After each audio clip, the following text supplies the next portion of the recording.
Pagbasa sa 10 kabanata ng Aklat ni Juan, ang talinhaga tungkol sa pastol, talata 1 hanggang 42. Pakatandaan ninyo, ang pumapasok sa kulungan ng mga tupa nang hindi sa pinto nagdaraan kundi umaakyat sa di dapat pagdaanan ay magnanakaw at tulisan. Ang tunay na pastol ay sa pintuan nagdaraan. Pinapapasok siya ng gwardya at pinapakinggan ng mga tupa ang kanyang tinig. Tinatawag niya ang kanyang mga tupa sa kanilang pangalan at inilalabas sa kulungan. Kapag nailabas na, siya'y nangunguna sa kanila at sumusunod naman ang mga ito sapagkat kilala nila ang kanyang tinig. Hindi siya sumusunod sa iba kundi patakbong lumalayo sapagkat hindi nila kilala ang tinig ng iba. Sinabi ni Jesus, ang talinhagang ito, ngunit hindi nila nauunawaan ang ibig niyang sabihin. Kaya't muling sinabi ni Jesus, pakatandaan nyo, ako nga ang pintuang dinaraanan ng mga tupa.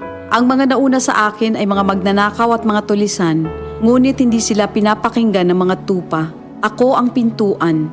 Ang sinumang pumapasok sa pamamagitan ko ay maliligtas. Papasok siya't lalabas at makakatagpo ng pastulan. Dumarating ang magnanakaw para lamang magnakaw, pumatay at manira. Naparito ako upang ang mga tupa ay magkaroon ng buhay, ng isang buhay na masagana at ganap. Ako ang mabuting pastol.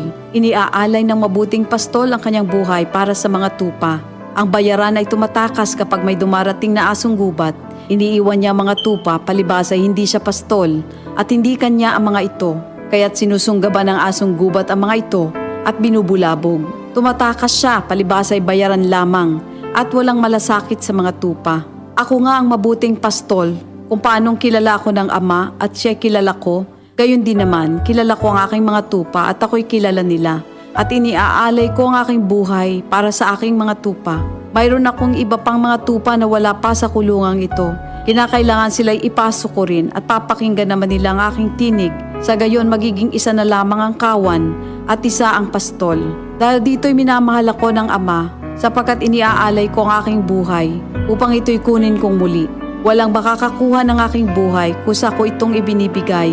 Mayroon akong kapangyarihang ibigay ito at kuning muli. Ito ang utos na tinanggap ko sa aking Ama. Dahil sa mga pananalitang ito, hindi na naman nagkaisa ng palagay ang mga Hudyo. Marami sa kanila nagsabi, talagang sinasapian na ito ng demonyo at nababaliw.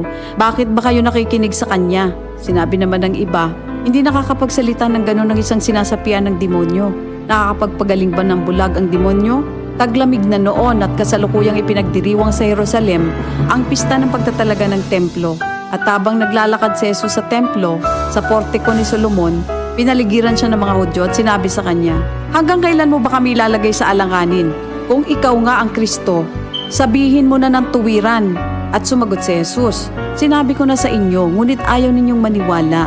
Ang mga ginagawa ko sa pangalan ng aking Ama ay nagpapatotoo tungkol sa akin.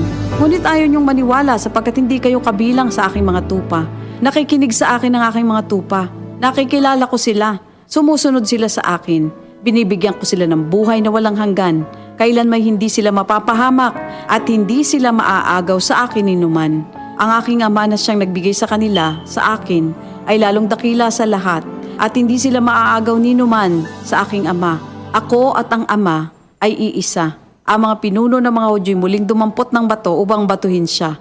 Kaya't sinabi sa kanila ni Jesus, marami akong mabubuting gawang ipinakita sa inyo mula sa Ama. Alin ba sa mga ito ang dahilan at ako'y inyong gustong batuhin? Sumagot ang mga pinuno ng mga Hudyo, hindi dahil sa mabubuting gawa kaya ka namin babatuhin, kundi dahil sa paglapastangan mo sa Diyos, sapagkat nagpapanggap kang Diyos, bagamat tao ka lamang. Tumugon si Jesus, di ba nasusulat sa inyong kautusan? Sinabi ko, mga Diyos kayo. Mga Diyos ang tawag ng kautusan sa mga pinagkatiwalaan ng salita ng Diyos, at hindi maaaring ipawalang bisa ang sinasabi ng kasulatan. Ako'y pinili at isinugo ng Ama. Paano ninyo ngayon masasabing nilalapastangan ko ang Diyos? Dahil sa sinasabi kong ako ang anak ng Diyos? Kung hindi ko ginagawa ang mga pinapagawa ng aking Ama, huwag niyo ako ay ang mga ito. Paniwalaan ninyo ang aking mga gawa kung ayaw ninyong maniwala sa akin. Sa gayon matitiyak ninyong nasa akin ang Ama at ako'y nasa Kanya. Kaya tinangka naman nilang dakpin si Jesus ngunit siya'y nakaalis. Muling pumunta si Jesus sa ibayo ng Jordan sa pook na dating pinagbautismohan ni Juan. Habang naroroon siya'y maraming lumalapit sa kanya. Sinasabi nila, si Juan ay walang ginawang himala, ngunit totoo ang lahat ng sinabi niya tungkol sa taong ito. at doon maraming sumampalataya kay Jesus. Ito ang salita ng Diyos.